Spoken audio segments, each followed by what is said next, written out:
Martes 10 de febrero, un grupo de 80 presos del Penal de Libertad mantiene una huelga de hambre en reclamo de mejores condiciones de reclusión y del traslado de Luis Fernando Fernández Albín, imputado por tráfico de drogas y lavado de activos. El narcotraficante inició ayuno voluntario el domingo en reclamo del cese de su aislamiento en régimen especial en la cárcel de Punta de Rieles.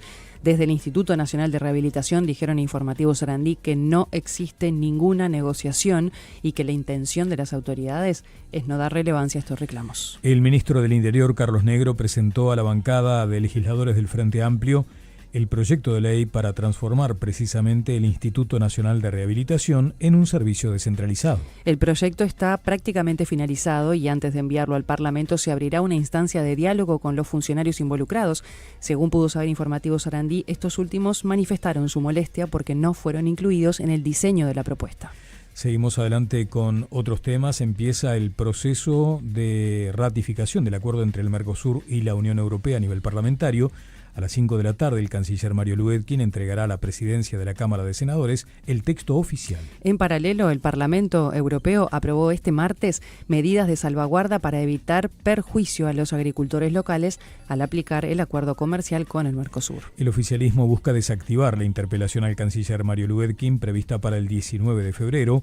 Hubo contactos entre representantes del oficialismo y de la oposición para explorar una alternativa. La interpelación abarca 5 temas. Recordemos el acuerdo entre Unión Europea y Mercosur, el reciente viaje oficial a China, la suspensión de visas de residencia en Estados Unidos, la situación de Venezuela y el tratado del Mercosur con Singapur. Ante la confirmación del contagio de varicela por parte del intendente de Paysandú, Nicolás Olivera, tras el viaje a China, junto a esta nutrida delegación del Poder Ejecutivo y de empresarios, el Ministerio de Salud activó las acciones de vigilancia y control previstas en los protocolos sanitarios.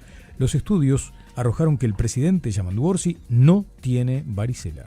La empresa BASF Service Américas iniciará una fuerte reducción de personal en Uruguay con despidos que podrían alcanzar entre 30 y 40% de su plantilla, integrada por unas 1.200 personas. La decisión responde principalmente a los altos costos operativos en el país. La mesa política del Frente Amplio expresó satisfacción por el fallo del Tribunal de lo Contencioso Administrativo sobre el acuerdo que el gobierno anterior firmó con la empresa belga Catonazzi para el puerto de Montevideo. Una falla en un transformador de UTE provocó un incendio y dejó sin suministro eléctrico a más de 12.000 clientes. El incidente ocurrió en Punta del Este. Posteriormente, la interrupción de servicios se extendió a San Carlos y áreas del norte de esa ciudad. Según datos de la empresa, a esta hora hay 12.800 clientes sin suministro en Maldonado.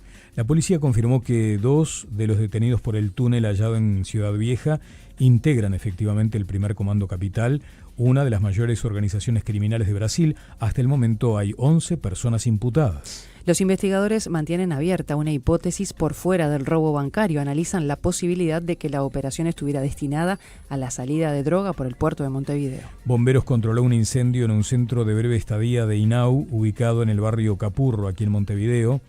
Según informó la institución, el fuego afectó a un dormitorio, pero no hubo que lamentar heridos. El foco se originó por la quema de un colchón. El fuego fue sofocado por funcionarios del centro con los equipos disponibles en el local.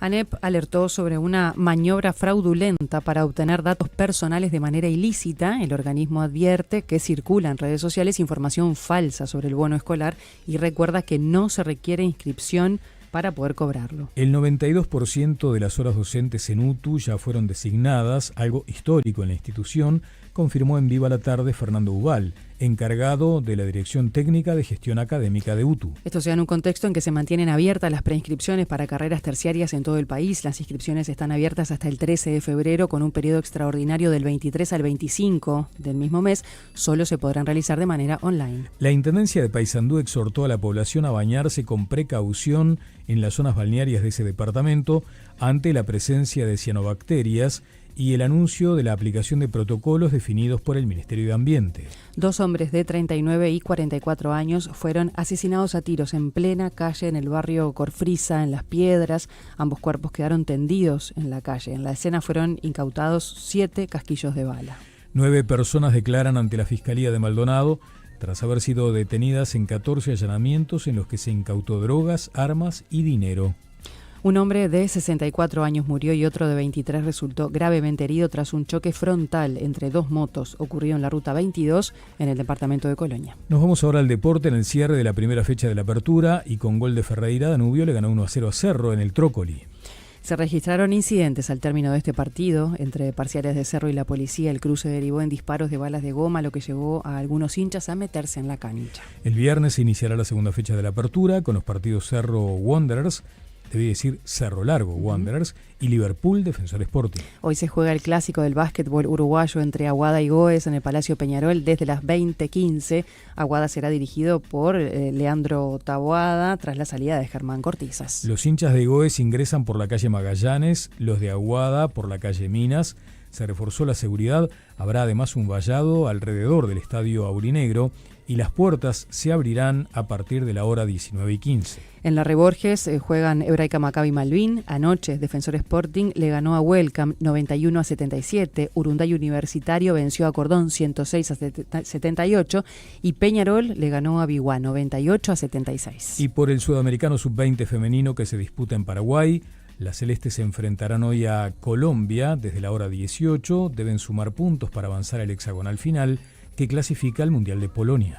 En las noticias internacionales hablamos de Venezuela. El presidente del Parlamento, Jorge Rodríguez, aseguró que no habrá elecciones en Venezuela en el periodo inmediato y condicionó cualquier convocatoria a un proceso previo de estabilización política y acuerdos con la oposición. Durante una entrevista con el canal estadounidense Newmax, el vocero del chavismo, hermano de la presidenta encargada Delcy Rodríguez, afirmó que Venezuela atraviesa una etapa en la que la prioridad del gobierno es restablecer la normalidad institucional, reducir la polarización y construir consensos básicos antes de avanzar hacia un nuevo calendario electoral. Compartimos ahora más noticias del panorama internacional en el siguiente compacto.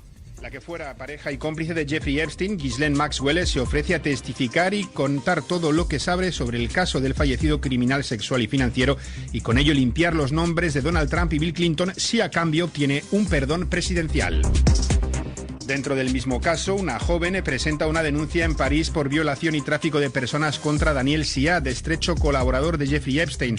Siad, cuyo nombre aparece en numerosas ocasiones en los documentos desclasificados, es sospechoso de ser uno de los reclutadores del fallecido criminal pedófilo, según el medio francés Le Point. El líder supremo de Irán, el ayatolá Ali Jamenei, concedió este martes indultos y reducciones de condenas a más de 2.000 personas, aunque según confirmó el Poder Judicial, ninguno de los detenidos implicado en las recientes protestas contra el gobierno está incluido en esta lista de agraciados.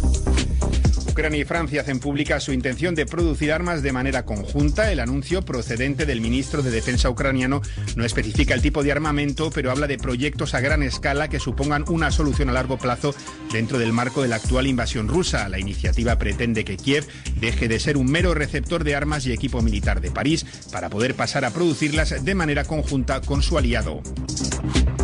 Rusia anuncia restricciones para Telegram, amparándose en un incumplimiento de leyes para combatir el fraude y el uso de la plataforma de mensajería con fines criminales o terroristas. Activistas consideran la decisión una vuelta de tuerca más del Kremlin para aumentar su control y vigilancia sobre Internet, para frenar así voces críticas con la invasión en Ucrania. Afirman igualmente que se forma parte de la campaña para desplazar a los usuarios hacia su competidor Max, respaldado por el Estado ruso.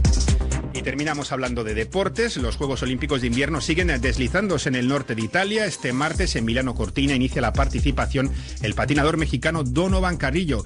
En la disciplina artística es uno de los favoritos para llevarse una medalla y con ello hacer historia, ya que sería la primera para Latinoamérica en la historia de las justas invernales.